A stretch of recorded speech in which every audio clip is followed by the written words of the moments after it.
welcome everyone. Welcome to this Hi. Taste of the Cocktail virtual seminar. Today the topic that we're talking about is bar recovery lessons from Asia.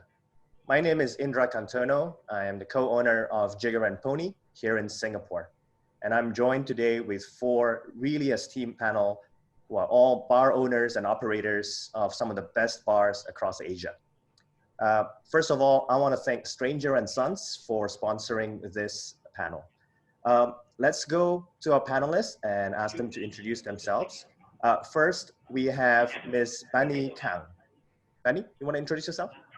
Hi, I'm Bannie Kang, originally from South Korea, and I used to work in Singapore for over 9 years. And finally, I moved to Taipei in Taiwan and opened my own bar called Mu. Yeah, one of the co-owners in Mu. Yeah, nice to meet you, everyone. Hi, Bannie. And we also have Bastien Ciocca.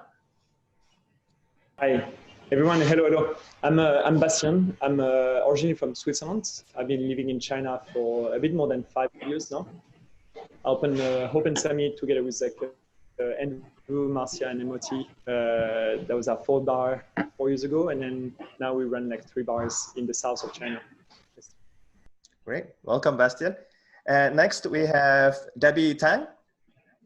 My name is Debby, and I'm the co-founder and the director of operation for Foodie Collection Group that owns one bar called Vesper Cocktail Bar, and then another 4 restaurants, one fine dining called Ifumo, one cocktail / Italian restaurant called 1919, and then I have a La Rota pasta bar.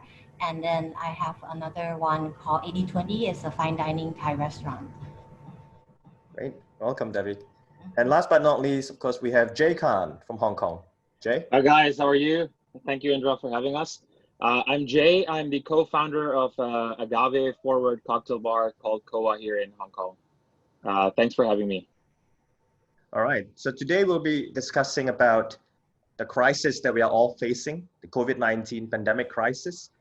We'll have the panelists discuss some of the things that they're doing to deal with this crisis at this moment.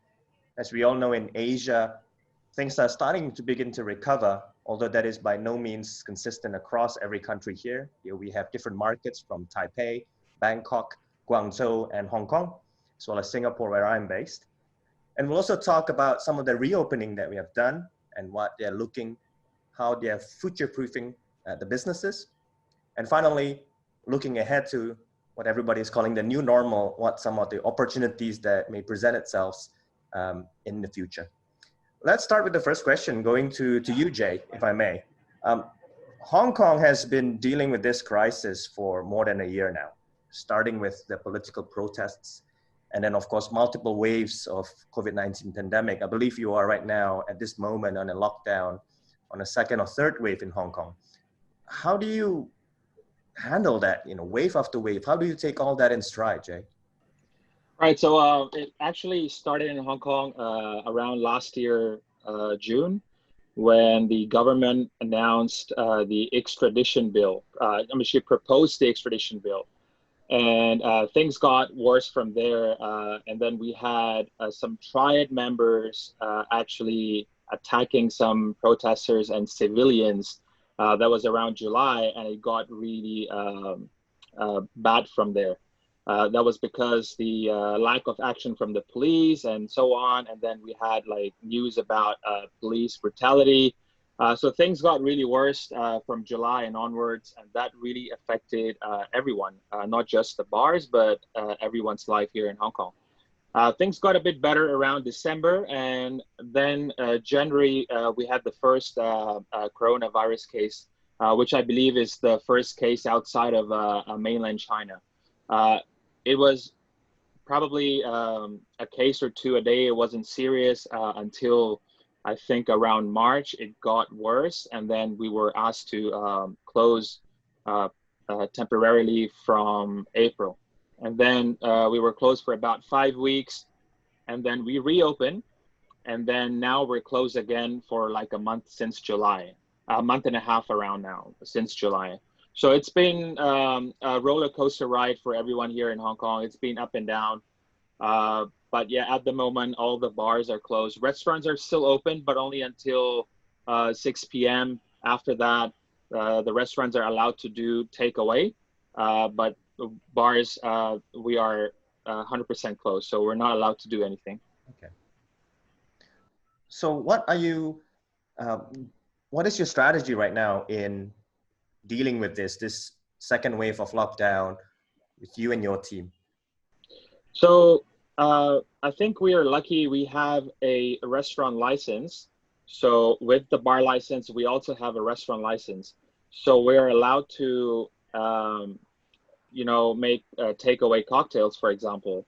But what we have done since learning from the first bar shutdown is, our bar business is actually a very one-dimensional revenue stream. If the bars are asked to close, we're closed. We can't make any revenue.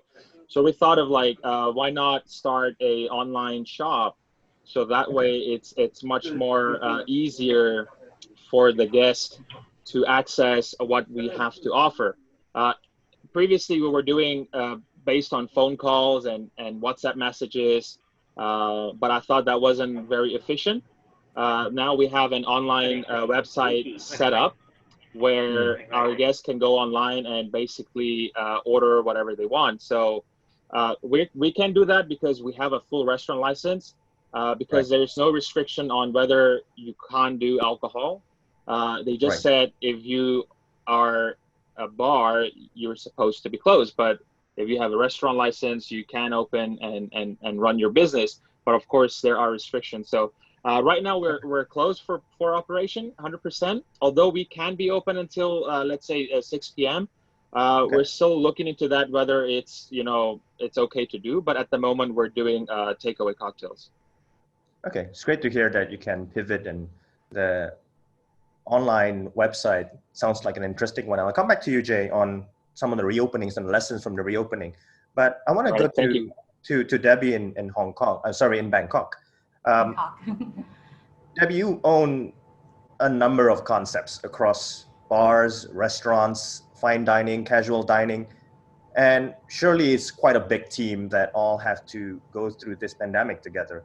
Is it more difficult to manage given that there may be different rules for restaurants and bars? And in particular, in dealing with all of your team and your staff, how do you get them focused throughout all these challenging months and focus on the recovery? So in dealing with multiple concepts, I'm actually used to it already. Even way before COVID, we have been doing that since the beginning.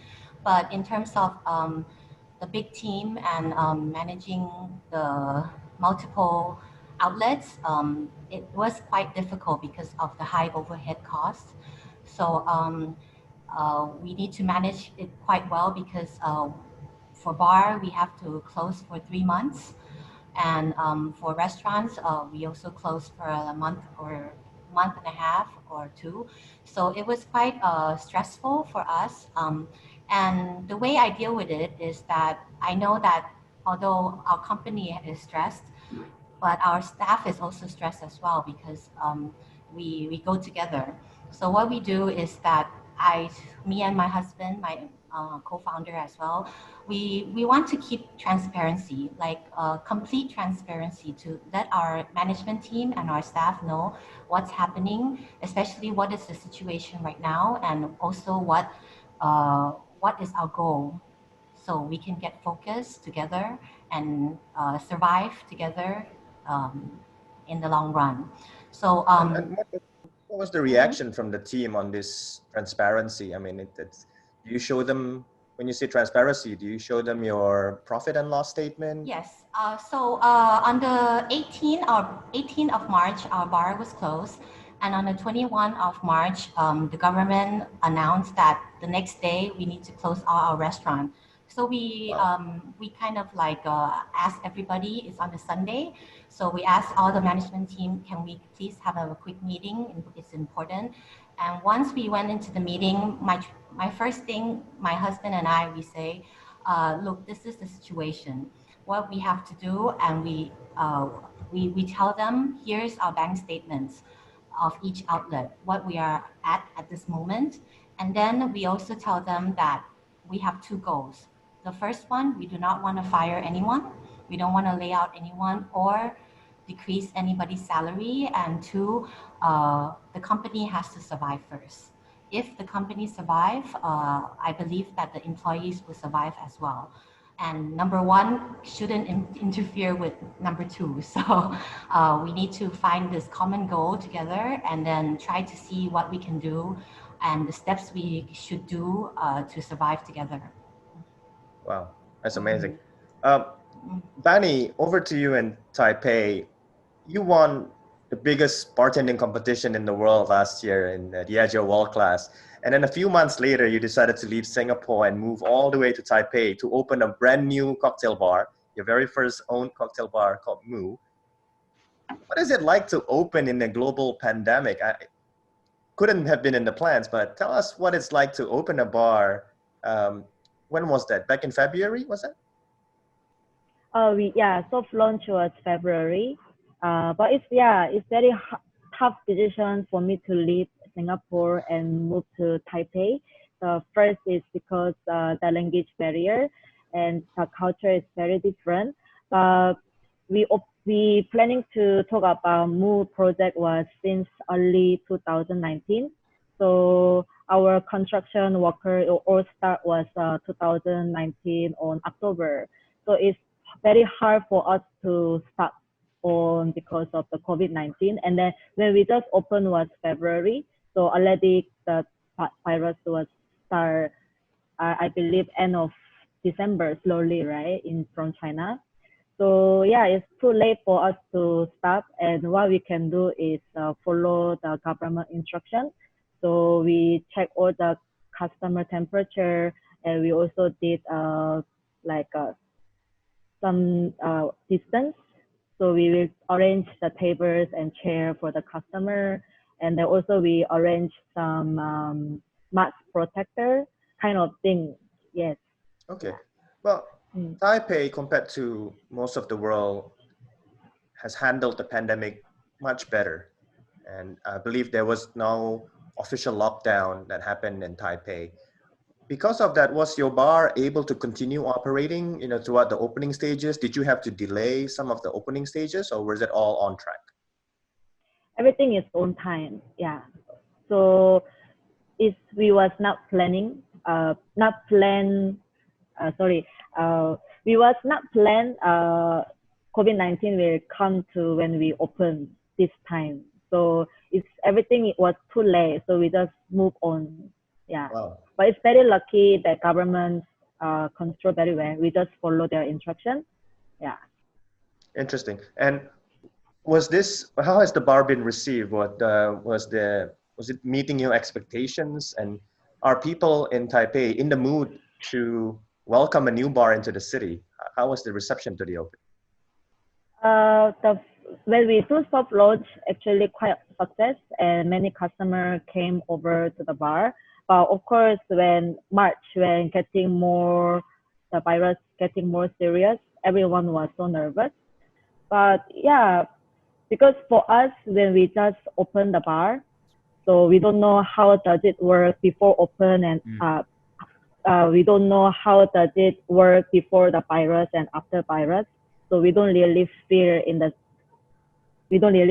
but compared to the bar already operate. Yeah. Okay. So. Okay. And for yourself as a world-class champion, surely you have plans to travel and go around the world with guest shifts and master classes. Did you have to change a lot of your plans? Yes, definitely. So all the trip and guest shifts is postponed. So what I can do is staying in Taipei, and we do more team education before all the world traveler come back to Taipei. Yeah, because it's very hard for us to find the staff in Taiwan, because it's compared to Singapore. Taiwan is more like a local customer and very local style. It's very different from Singapore. Yeah, so many staff is never done in industry before, or they are very new to the industry. So it's it's a good thing that I can stay here together with Nick and Trison to do more team education, and then we can move on share with the team about our vision and direction, which way we wanted to go for. Yeah. So prepare for in the future, you guys all can travel into Taipei. Yeah. Can't wait for that. And it's so nice to hear that there is a lot of optimism and that a new bar can open successfully during this tough time. Jay, I want to revisit you, and in particular, the times when Hong Kong was able to reopen after the first lockdown. I think many cities around the world, including many in Asia, have just begun the reopening phase. You went through that. What was that like? Was it a roaring success? Were people thirsty and roaring to come back to the bar? I was surprised when I heard Bannie said that people were actually, afraid to go out. For our case, we were. It was the two busiest month we ever had since we opened Koa. People came out. A lot of people, they didn't even follow the social distancing regulation, because when we were reopened, we were forced to only sit 4 guests on one table. We had guests coming in groups, like 8 people, 10 people, 12 people. So it became really difficult for us to, manage and divide the guests, because most of the guests were our regular guests, and it's really hard to, kind of set them, aside. The first few days, we had to really try our best to make sure that we follow 100% protocol, but it's impossible. So, but we did what we could. But yes, in terms of business, it was really, really good, and it was really unfortunate that we have to close again, because because the third wave in Hong Kong, it has nothing to do with bars or restaurant. We have 0 cases from bars, but we were the first victim. We were the first one to ask to close down. Right. Okay. That's unfortunate. What was causing the third wave, if I may ask? Sure. There are so many untraceable cases. There were travelers coming from abroad, like residents who were trapped outside of Hong Kong. They were allowed to come back in batches. And there were many cases from travelers. And then there were some unknown, untraceable cases from Hong Kong. There were a couple of restaurant employees who also got infected, but we don't know how or when. It just happened out of nowhere. Okay. So, and from there onwards, it became like 100 cases a day, and then we were asked to close again. Now it got a bit better. Now we have like 30 cases, 40 cases a day. So it's reduced like 60%, but still there is a risk that it might increase. So that's why the government is taking extra precaution. And those 2 record months, that sounds amazing, that to be able to achieve 2 record months back to back straight after the lockdown. Sounds like that's a V-shaped recovery curve. What worked for you? How did you achieve those record months? Is it just more people coming? Are they spending more? What is it like in your situation? It was very organic. We didn't do anything, to be honest. What we were thinking was how we can control the crowd, or how we can keep that social distancing, because we had to maintain a 1.5 meter distance between each table. Although following these protocols, the revenue was still better than our regular days, because there were people lining up outside, they were waiting to get in.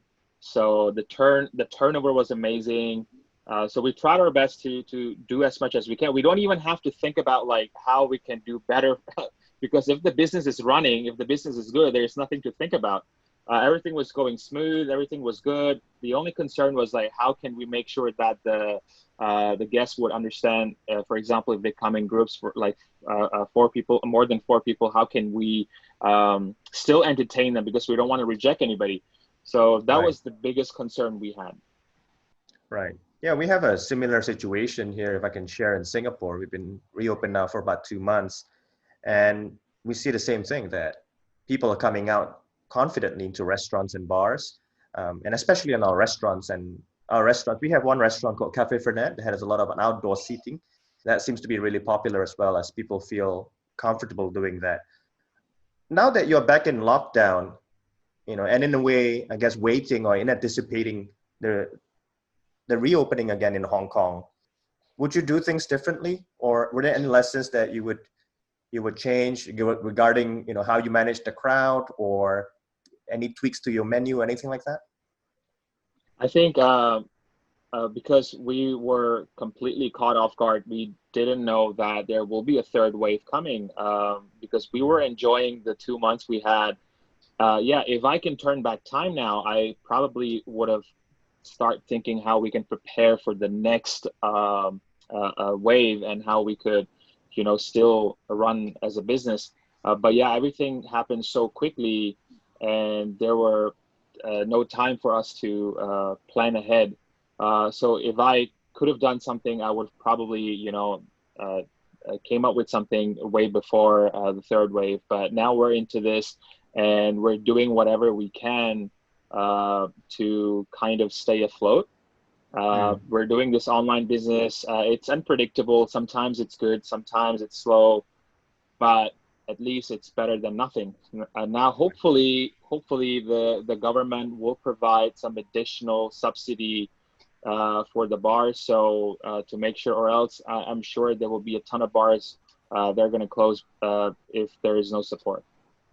Okay, thanks for that, Jay. I want to go now to Guangzhou in China, and with Bastien from Hope and Sesame. Well, China was obviously the first country to get hit by this pandemic, but that seems like ages ago to you, Bastien, hasn't it? Yeah, it's kind of true. It's around like early July, like things changed a lot. It's a bit like different cities had different time frame. Like second tier, third cities was like less affected. Some of them, places like Chongqing and so on, or Shanghai even was like, I think recovered faster than others. But for us, it was like around like early July, things catch up very fast. Now everything feel like pretty much back to before. We still wear masks and have like temperature check everywhere.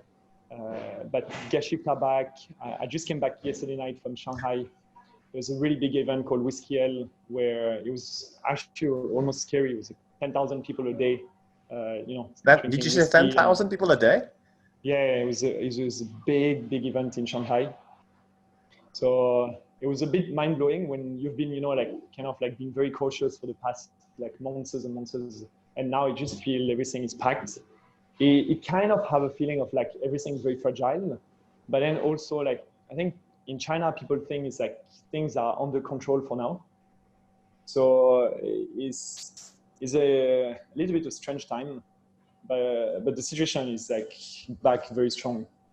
And we hope that is the future. We hope that is the future that all of us in all the other cities around the world can look forward to in the near future. Of course. And do you echo the same experience as Jay? Has Hope and Sesame been achieving record month after month since reopening? Is actually exactly what the same happened with Jay. Last month, Hope and Sesame and Charlie's was both our like best months to the past 4 years for Hope and Sesame. So it was like very surprising because especially Cantonese tend to be a little bit shy. Our customers are like 80% locals.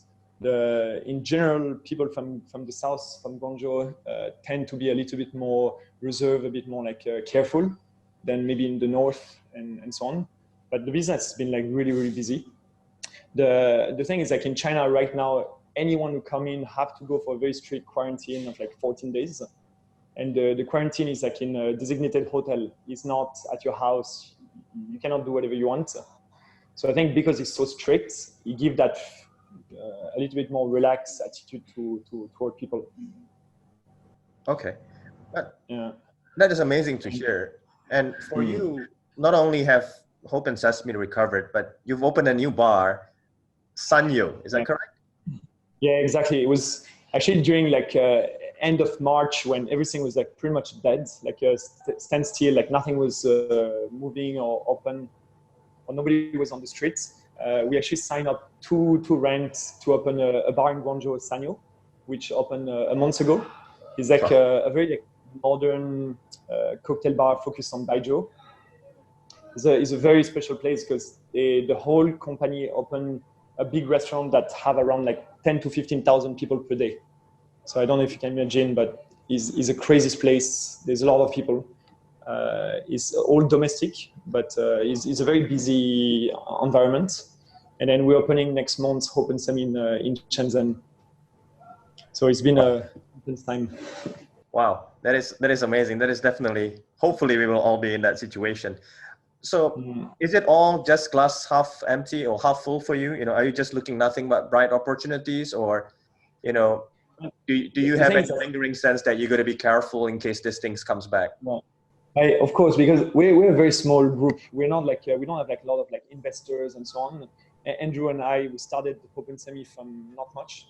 We just had our money in our pocket to open the bar. And then the Sanyo and Open Semi in Shenzhen, we almost like just invested the money from the revenue from the bars. So we're not a big group which have like a lot of financial support behind. We have to be super careful on like our cash flow, because as we grew, we're more than doubling our headcount within the company in those 2 months. So that means if something bad happens soon, it's going to be 2 times tougher than before. So one of the things, like we started those like can like delivery cocktail in the very beginning of March. We're like one of the first bar in China to do takeaway cocktail. Those we're still doing now, even though we don't really need anymore. But we decided to keep that program going on. Right now it's more like a souvenir for guests who come in or want to give a gift to someone. But we keep like, focusing a lot on this program with creating new cocktail on takeaway and so on, having like a very strong like online presence. So if tomorrow something goes sour again, we're gonna have like a lot stronger platform to sell takeaway online, like cocktails online. Yeah, I think that's really interesting. We see quite similar pattern emerging in Singapore. In fact, I think it's a whole new market that has emerged globally for cocktails in cans, in bottles, in pouches all around the world, and people are consuming that at home.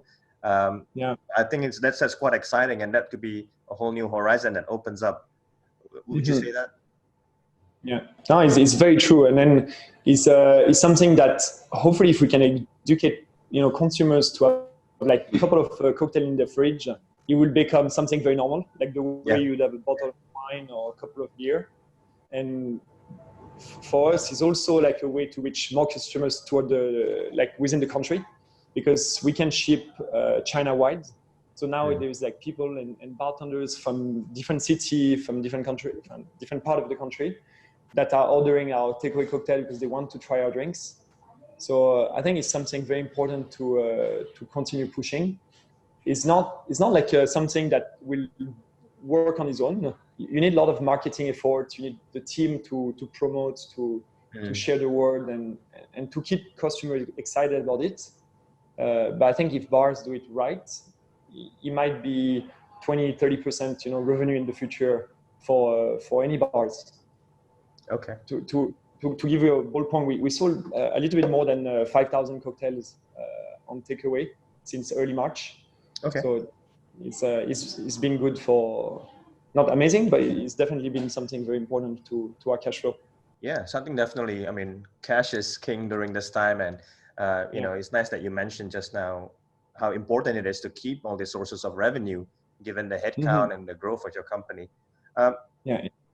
Debby, in Bangkok, is that the same situation for you? Obviously headcount is big for you. How do you manage the cash flow and budgeting for your company during this time? Well, I have to say, before COVID, my priority is actually on the GP rather than the revenue. But since there's so much uncertainty, and during the COVID, we think that cash is king, like what Bastien has said earlier.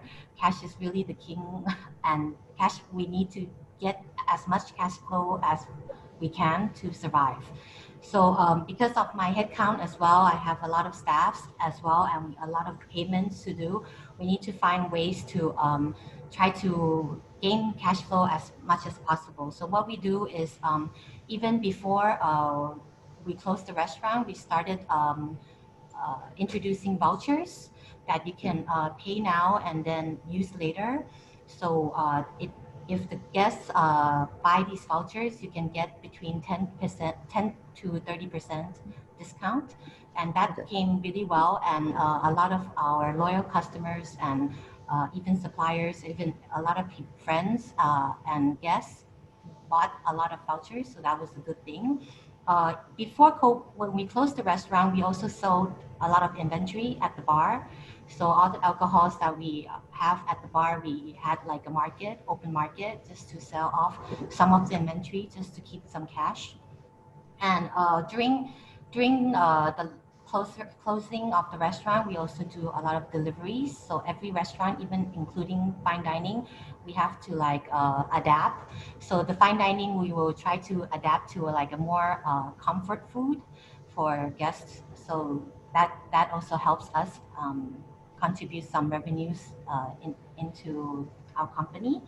And then after that, while we open, we now started to do a lot of flash sales for our pasta bar, some flash sales, something that makes people want to come in. And yeah, so everything we try to get the cash flow going so we can survive. Yeah. Yeah, I think there is a lot of economic projection that shows that we may be going into a deep recession all around in many markets. So do you think the discounting and promotion will be something that you will keep doing for a long term, or is it something that is temporary during this next couple of months? I think it's semi-temporary in a way because right now I'm actually very lucky that my bar and restaurant is 50% local and 50% tourists or foreign people. But now that it's no tourists can come to Bangkok, we have to focus on Taipei customers. So Thai customers are really deal seekers. So they like promotions, they like some activities. So we do think we will continue on some of the restaurants and maybe stop on some. So it's like a both. Would you be able to share some of the promotions that you feel have been most successful?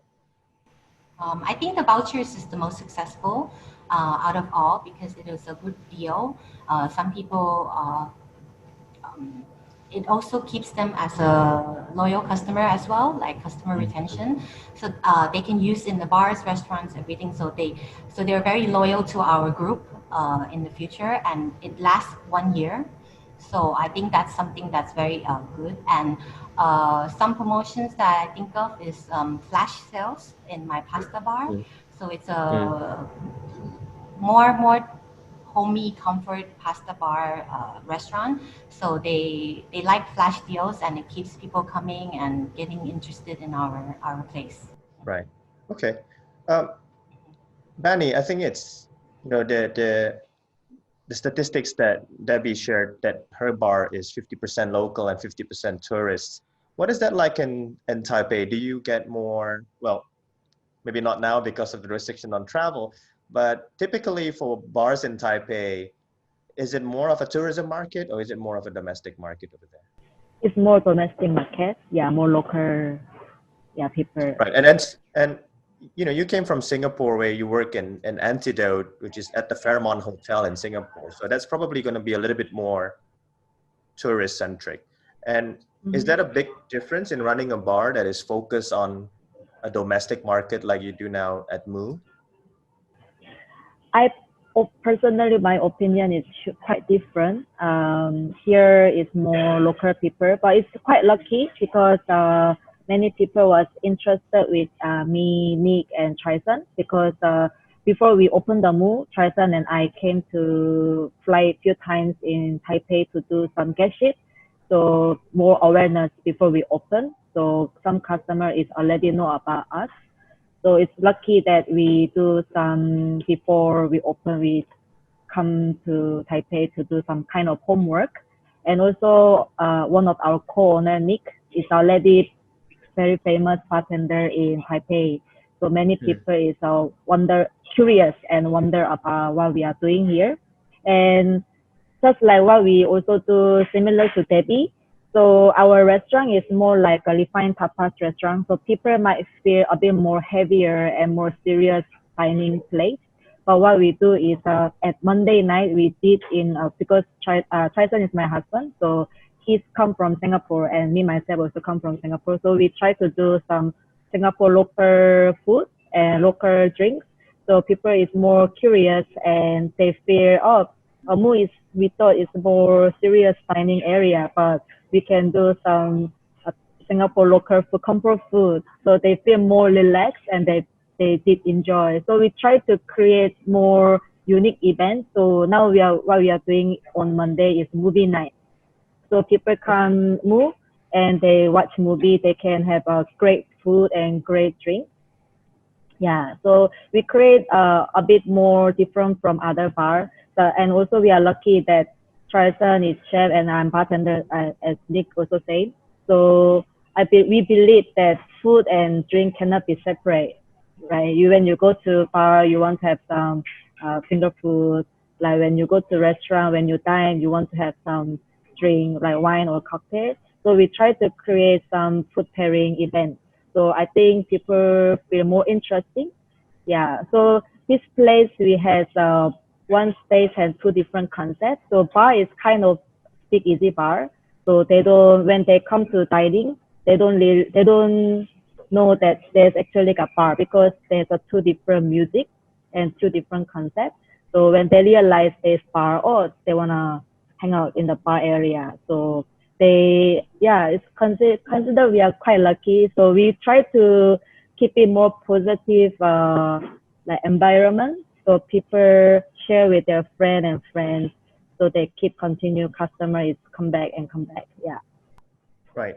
It's quite interesting to see everybody focusing on building this domestic audience and trying to figure out what would appeal to the locals.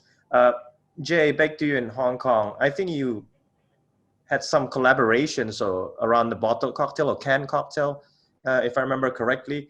Was it also part of your attempt to woo some of the local consumers? Yeah, so that was, I think, in April. We didn't have an online shop yet. So we collaborated with a local brewery here in Hong Kong to make a canned cocktail. So in our bar, we sell a lot of palomas. And we thought of why don't we package this and we sell this through Young Master, because Young Master, they already have a platform, they have delivery services, and they already have an online that's already set up. So it was very efficient. All the guests had to do was go online and pay, and they would get it within a couple of days. So for us, collaborating with Young Master was actually very beneficial in a way. A lot of the guests who didn't know about us, they get to know about us. So when we were back open, we had a lot of new guests coming in as well. So in a way, I think it was really beneficial. And it's because of that, it really, gave us the idea of like, oh, we should actually do our own online platform. And that's when we actually now started to do our website. Is your website right now selling just your own products, or are you looking to later on collaborate with others and carry other people's products or collaborator products? We don't know the rules and regulation yet, but it's definitely something we're looking forward to. We've been already talking about merchandise, like working with other bars and selling merchandise. But regarding drinks, that's a little bit tricky. I have to go into, probably talk to a lawyer or something and see how that works out. But for now, we are currently selling a few of our bottle cocktails and also the spirits as well. But yeah, we'll see. We'll definitely, hopefully, collaborate with other bars as well. But currently, I think it's not a very, it's not a very big business. So we're still suffering, to be honest. But yeah, we'll see how we can, work this out. Once more people know about our online platform, hopefully then we can start inviting other bars to work together. Sounds great. Bastien, you also did the kind of cocktails, obviously, and you've done that for quite a few months now. What works for bottle and can cocktails? Do you have any lessons that you can share? I think for us, one of the most important thing was like to have like a very rich audience. So we did a lot of like collaboration with places that you don't really think at the first place. For example, like the Guangzhou Opera House, they're not like cocktail bar people, but then their WeChat account have more than 1 million followers on the official account. So when they reach out to us and asking, can we do like some live video with the opera house and do like a cocktail for them, these kind of things, like we tried very hard to make it happen because it was like, for us, the goal was to reach the biggest audience as possible. In a little bit in the same way, we've done a lot of like online video showing people like each of our cocktail, how do we make it, what's the herbs behind, what's the technique behind, and so on, in a very long videos, like 20-minute, 30-minute videos for 1 or 2 drinks. And the whole idea was like to teach people like, how do you drink it at home? You know, like how much ice you do you need to stir or you don't, and so on. So it was just to try to keep reminding people all the time. We also shipped a lot of cocktail to a lot of like friends, like bartenders and KOL within China, just hoping that they would post a drink with it, say, oh, thank you, and then this is a cocktail. Wow. Yeah, I agree with you.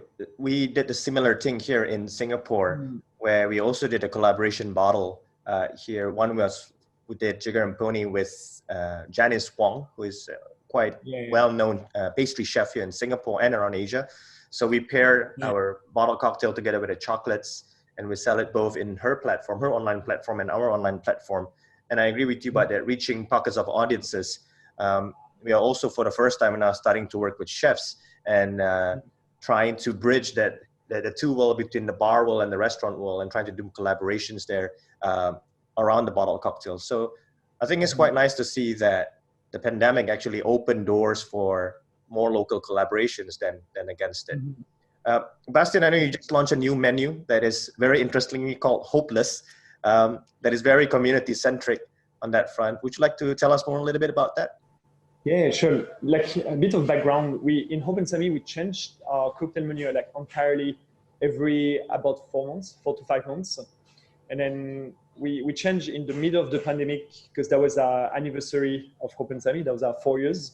So we created like a 4 years takeaway cocktail menu that was only available through like online shipped out. And then, but it was something still very like temporary, very like, until we open. And then when we were able to reopen, the business came out like quite fast into much better days. At the same time, we were very lucky because we maybe our expenses are not as high as places like in Singapore and Hong Kong. So we managed to pay like all the team pretty much like as normal. We even increased a little bit the salary, because every year we normally increase around March. So we did it in like end of June. And after that, like with Andrew, with Marcia, with Emoti, we're sitting down and thinking like we want to do something a little bit more involving, through like our people around. So we took like two things. One was like to work in Taobao, which is Alibaba. Okay. They're like a bit like Amazon in China. You can buy anything from them. And they created an incentive that all the products from like selected suppliers, which are basically farmers, there was like a very strict sort of like long selection of how can you be entitled to be within those list of suppliers. But those farmers basically is like, they're the one who needed like the most help. And as per Taobao, sort of like, how do you say, like searching around, like, whoever like needed like more support. So we decided like to order like all the ingredients, all the vegetable, the fruit for this menu from those suppliers. They're a little bit more expensive, and because they're farmers, they're not wholesaler or stores. You need to buy in bulk from them. So it was a little bit of like, logistic puzzle to make it work. But we decided that the money that we buy our vegetable, our fruits and stuff goes directly to them. And then there was something else that there is a foundation in Guangzhou that we know for a long time. It's called the Wilbur Foundation. They're about 5 minutes by foot from Open Sami. And we decided like every cocktail we sell, we're gonna donate 5 RMB, which is 80 cents of US, 90 cents USD. So every single cocktail we donate this money toward this foundation is a foundation that like look after children that have like either like cancer, mostly leukemia, or who have like heart disease, which is fixable. It's actually not complicated to fix, but then they don't have like resources, they don't have the money to do it in their hometown. So this foundation bring the children to Guangzhou, and then they need money. They need around like sometime maybe 10,000 USD, maybe 50,000 Right. US. So we selected like a children when we launched the menu. And today is a little bit a special day because this morning we actually went to see this little girl. Like she's 12 years old, and she's probably going off back to her hometown in about 10 days. So it's a little bit like an emotional day, you know, when you raise some money. Like we managed in 3 months since we started to get 50,000 RMB, which is 9,000 USD. Yeah. And that was like enough to pay for her for the treatment. Incredible. So we're gonna keep doing that. We've got a lot of support from all the suppliers with who we work. We reach out to everyone, like people like from like Mictors or Monkey or like many brands have been amazing to sort of like some like the same amount that we donate from their side as well. So Wow. It's something that, you know, it's when things go back to great is good for us, but then that time it makes you think a lot more, you know, what else can we do a little bit more meaningful? Absolutely. We are very proud to have you as a member of our community and looking after the more than just the bar community. Thanks so much for that, Bastien. We've come to the last question of this very information-rich panel with everyone across Asia. And for this last question, I'm going to go one by one to each of you panelists. If you look at the crystal ball going ahead into the future, one day we will beat this pandemic and the world will go back to, maybe it will look like Guangzhou or even something better. But we know that the road to recovery is not going to be straightforward. In your crystal ball, what do you think will be the winning concept?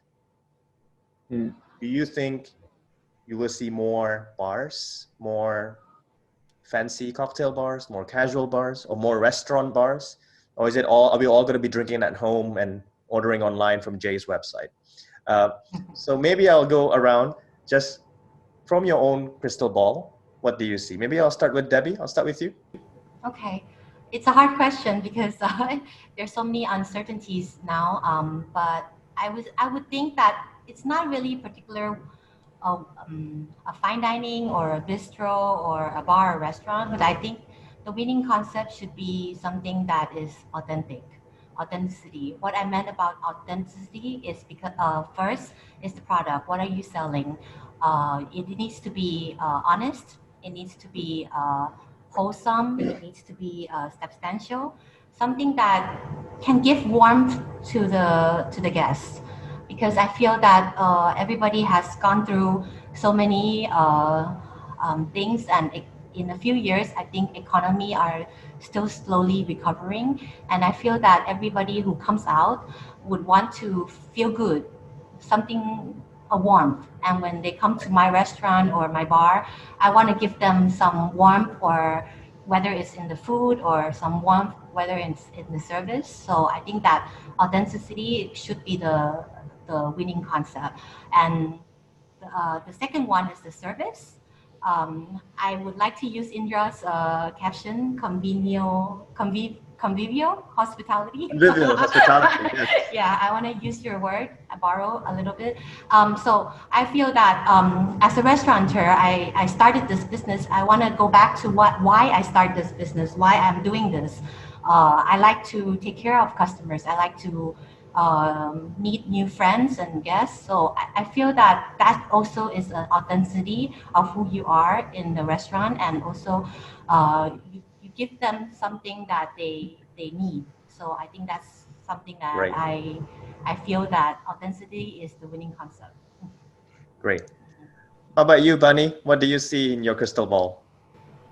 Um, I agree, like after pandemic or even before or after, everyone just memory about just hang out with the friends, just comfortable space and like comfort food or comfort drink.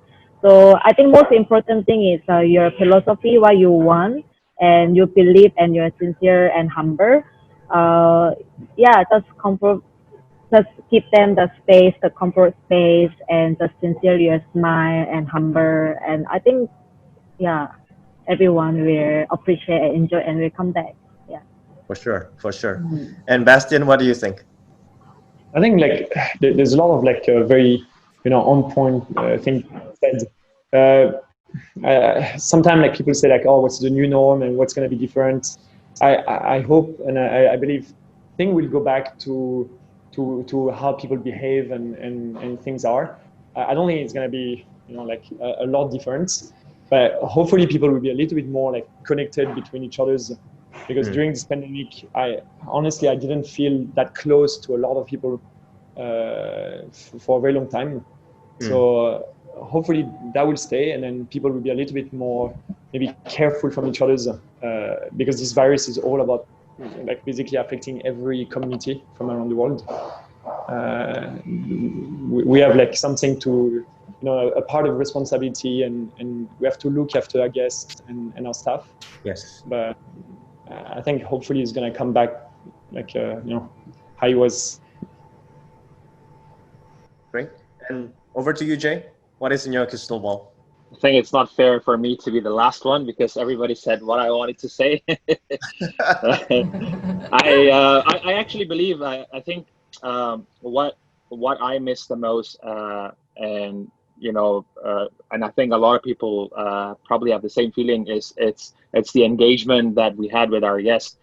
This is something we have to appreciate, when things are back to normal, and also to make our staff realize the same thing, and also appreciate what we have right now. We're still lucky to have our jobs and everything. When we're back open, hopefully everything is back to normal. We can continue what we believe in, stick to our beliefs, and keep continuing doing that and providing a good experience to our guests. Yeah, thanks for sharing. I think on my end, What about you? What about you, Indra? You gotta say it as well. You can't run away from What's in your crystal ball? I've been thinking about this one a lot, and I do think that COVID-19 will have a very lasting changes in the way we all behave. I came up with a new term, Debby, after convivial hospitality, and the new term I like to use now is relationship economy. I have this belief that all this time we've been focused on new experiences. We like to travel to different countries, go to concerts, new restaurants, new bars. But because of COVID, and like what Bastien mentioned, we've been missing this human connections. And I think in the future, or even now, we really want to be more connected and build that human relationships with people. I'm quite excited because I think bars and restaurants will always be at the center of those human relationships. I think Zoom calls are great, but I'm sure we'll all rather be in the same room and sharing a cocktail together. And I think that will be the future as soon as it is safe to do so. Now, I just want to thank everybody for sharing. It's been a lot of learnings. I'm glad to hear that everybody is looking quite positively into the future. And we know there will be setbacks along the way, but I think all in all, the recovery has begun, and I think we will all be together again very soon to have a drink. So thank you guys for taking the time today and joining us for having us. Virtual seminar. Thanks, Indra. Thanks for having us. Thank you, Indra. Thank you so much. Thank you.